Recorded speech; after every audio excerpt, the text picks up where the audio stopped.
those adults that go to Disney without kids, the Disney adults, are they really that weird? Are they that strange? Are they a problem? Shouldn't we do something about them?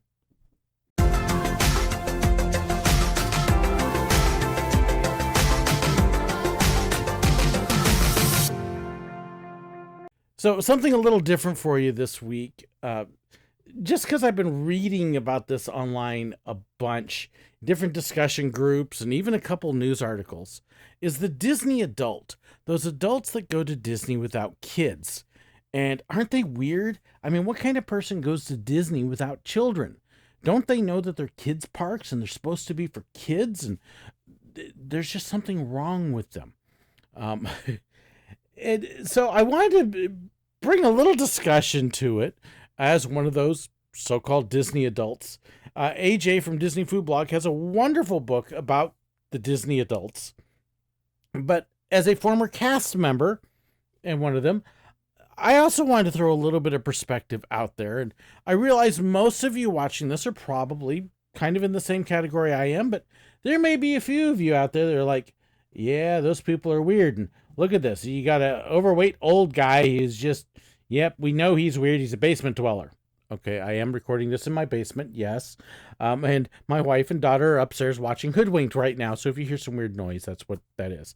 But just wanted to bring up a few points of discussion for you as to why some people might think it's weird and why it's not necessarily weird.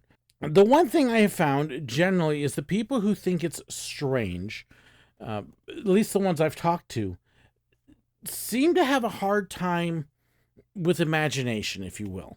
And I'm going to throw my own sister out there. Sorry, sis, I'm throwing you under the bus. As an example, with sometimes setting aside reality. We were at Disneyland one time with my sister, my kids, who were adults at the time, and a couple other friends. And Mad Hatter walked by. Now, when I'm at the park, those characters walk by. They're the characters. Okay, I know that there's somebody in the suit dressed up. But we're in the park. You set aside reality and take on the fantasy. So that's the Mad Hatter. And me and my daughter, I believe it was, went, "Ooh, need his autograph." And we turned and we took off after him. And my sister looked at my son and went, "He does know it's just somebody in a costume, right?" And it was kind of like, yeah, but in the park, that is the character. Even when I worked at Disney, I worked as a Photopass photographer backstage with the characters. I saw them backstage as the people who were portraying the characters, so the actors. I know a bunch of them. I'm still friends with some of them, even though it's been 15 years. But yes, we know about them. But once they put that costume on, and especially if they were a fur character, that head went on, they were that character. They were no longer the person inside the suit. Even though we were still backstage, you just take on that kind of imagination and you apply it to everything in the park. It's not just Disney. It's all theme parks. That's part of the fun of it, is immersing yourself and pretending that you're somewhere else, and kind of escaping the real life worries and stresses. And you can kind of just set that aside. It's one of the things that Make-A-Wish families absolutely love about the parks, is because they can take that reality they're dealing with and forget it for a while.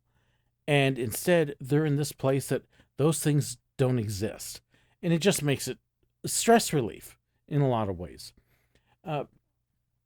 So in some ways, some of the people that really struggle with this, some of them, well, a lot of them, I find a lot of them don't have kids. And the ones they do, the adults are just, well, I'm the adult. And they seem to forget play in their inner child. And I can go through a whole psychological analysis of it. I'm not going to do that for you. But there just seems to be this dichotomy that they just have a hard time playing sometimes. And that's okay. I realize it's not for everybody. That's fine. But that just kind of seems to be, and there's exceptions, but that seems to be kind of a general feeling I get from a lot of them.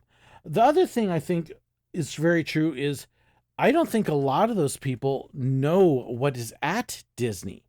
I think it is just Peter Pan and pirates, and that it's all kiddie rides. And nothing could be further from the truth.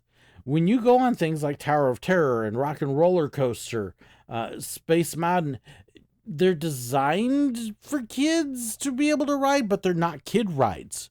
They're adult scale thrill rides. There are things at the parks that definitely are not for kids.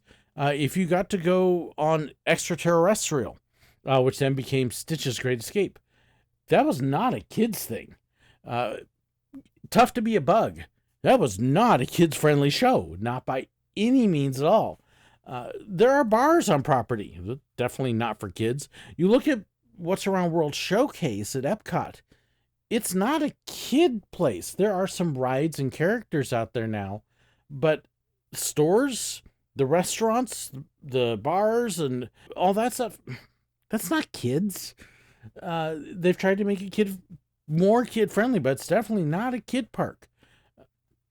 A lot of what is at Disney is designed for the adults. If you look at the whole Star Wars Galaxy's Edge thing, yes, kids love Star Wars, but let's be honest, who is that whole land really developed for? People like me who saw the original movie in the drive-in theater and have been dreaming about a Star Wars land for 40 years. So, yeah, definitely designed with kids in mind, or with adults in mind, especially the budgets. The things aren't cheap. Kids aren't affording that. So there's a lot of Disney that is specifically designed for the adults. The cantina at Star Wars Galaxy's Edge is for the adults. Several of the restaurants all throughout are really adult scale restaurants. So it's an unfamiliarity with what's there. And sometimes I wonder too, if the people who complain about Disney go to other theme parks as well. Do they go to Universal? Do they go to Six Flags? Do they go to Silver Dollar City? It's interesting that Disney seems to get squared off in this whole deal and separated from everybody else. Why doesn't Disney do this? Why doesn't Disney do that? Well, what about all the other companies too? Nobody talks about them, and they do the same thing.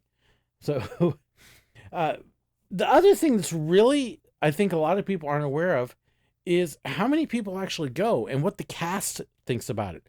Honestly, the cast, they're used to adults without kids. In fact, you may be really shocked to know, depending upon what survey and what stats, somewhere between 40 to 50% of the guests are adults with no kids. Yeah, listen to that. 40 to 50% of the guests are adults with no kids. In fact, it may even be bigger than that. Mapzot AI blog actually estimated that only 36.7% of the guests were families with kids under 18. That would make 62% of the guests adults with no kids. And tell me again, it's a kiddie park? Half your guests have no children with them, and that's okay. The cast members don't have a problem with it. Goodness, I had just as much fun with the adults as I did the kids, and that included with the characters. As a photographer, I'm shooting all sorts of guests with those characters, and yes, I would say close to half of them did not have children, and they had a great time with it. There were some that were having a hard time, like, well, what do I do? It's a person in a suit.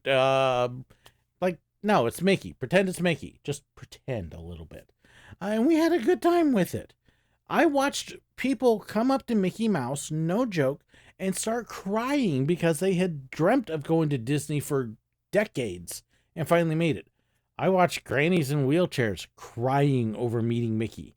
I watched adults cry over meeting Donald and Daisy and Minnie and get so emotional, and that's okay because it represents a dream that's now become a reality. A vacation that, it's estimated that families save 7 years to go to Disney, and they finally made it. For me, my first trip to Disney World didn't come until 2006. I was 36 years old. First time I got to go to Disney World. I've been to Disneyland a few times, but some people, they don't get to go till they're adults for the first time. And so it's a childhood dream come true for them. It's really interesting when you see those adults come in and they can set it aside. Especially one of the things that I think is fun is when you get the adults without kids, a lot of times they're not trying to impress anybody.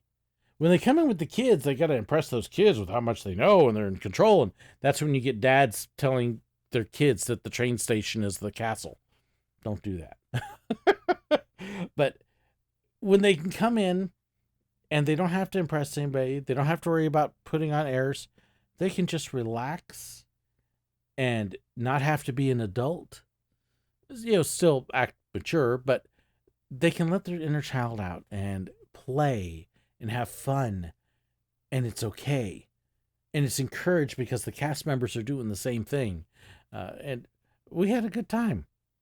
So is there a problem with adults going to Disney without kids? Not any more so than going to Six Flags or Universal or Dollywood or Holiday World or to the movies or to anything else at all, the theater, Broadway, where you set aside reality for a while and let something else become real and let your imagination go wild. That's what it's all about, is letting your inner child out. And if you haven't learned to do that, I hope you try it sometime. It's fun. You'll like it. Do you agree with me? Do you disagree? Yeah, I am a little weird, I admit, but it's not because I'm a Disney fan. So I would love to hear your opinions, though. Please share them in the comments below. And, just a warning too, by the way, if I get those that are watching like, yeah, this guy's hurt, I do have filters in place. So if you're throwing curse words and links, they won't show up. It'll catch it automatically. Be polite. Be kind. But I'd love to hear your feedback. Thank you so much to my patrons, my supporters, our YouTube members, those people who support us. We couldn't do it without them.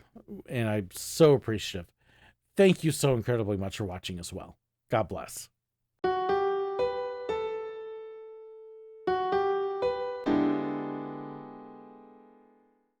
Hey, what's that button? That button will show you another one of our videos. And that one? That one will help you subscribe if you haven't already. Oh, and then there's all these names floating by? Yeah, this is all of our supporters on Patreon and YouTube members. Oh, so those are the ones that get the special perks. Yeah, and if you want to know more about that, click on that button right there.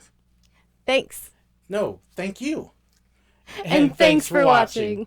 God bless.